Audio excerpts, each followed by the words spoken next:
নমস্কার, আমি ব্রততী রান্নাঘরে সবাইকে স্বাগত। আজ বানাবো কচু পাতার ঘন্ট। এই কচু পাতার ঘন্ট কিন্তু গরম ভাতের সঙ্গে খেতে অসাধারণ লাগে। তাহলে চলো বন্ধুরা দেখে নেওয়া যাক কিভাবে এটা বানায়। প্রথমেই কচু পাতাগুলোকে খুব ভালোভাবে কেটে নিতে হবে। তার জন্য মাঝখানে যে এই শক্ত ডাটা মতো থাকে এটা এইভাবে কেটে বাদ দিয়ে দিতে হবে। আর এই সাইডের যে একটু শক্ত থাকে সেটাও কেটে বাদ দিয়ে দিতে হবে। ঠিক এইভাবে সমস্ত কচু পাতাগুলোকেই আমি আগে বেছে নেব। এইভাবে কচু পাতাগুলো আমি সব বেছে নিয়েছি। এবার একটা একটা এইভাবে জড়ো করে আমি এগুলো সরু সরু করে কেটে নেব।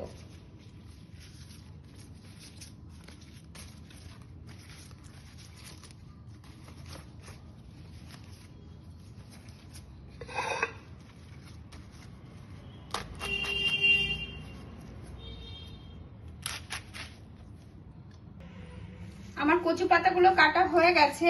এবার একটা কড়াইতে তেল গরম করে আমি এর মধ্যে দিয়ে দেবো দুটো কাঁচা লঙ্কা।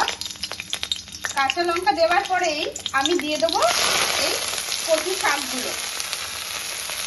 শাকগুলো দিয়ে আমি একটা ঢাকনা দিয়ে এটা সিদ্ধ হওয়া পর্যন্ত অপেক্ষা করব। আমার কচু শাকটা সিদ্ধ হয়ে গেছে। আমি একটু লবণ, হলুদ আর সামান্য পরিমাণে একটু জল দিয়ে এটা সিদ্ধ করে নিয়েছি। এবার কড়াইতে আবারও কিছুটা সরষের তেল গরম করে আমি বড়িগুলো একটু ভেজে তুলে নেব।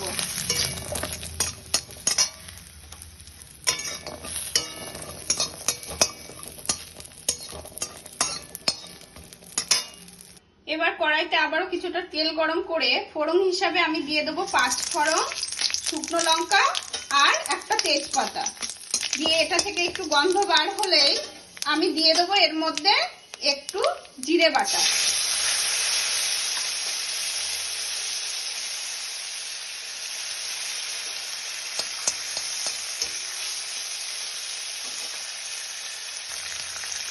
এবার আমি এর মধ্যে দিয়ে দেবো কচু শাক আর বড়ি।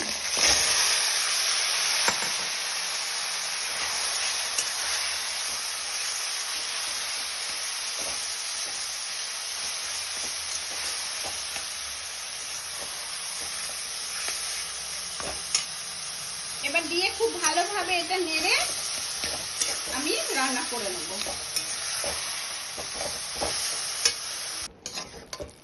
আমার কচুর ঘন্টটা রান্না হয়ে গেছে।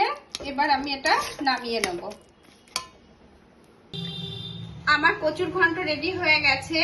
তো বন্ধুরা, আমার এই রেসিপিটা যদি ভালো লেগে থাকে অবশ্যই লাইক করবে আর কমেন্ট করবে। আর নতুন বন্ধু হলে আমার চ্যানেলটাকে সাবস্ক্রাইব করে আমার পাশে থাকার অনুরোধ রইল।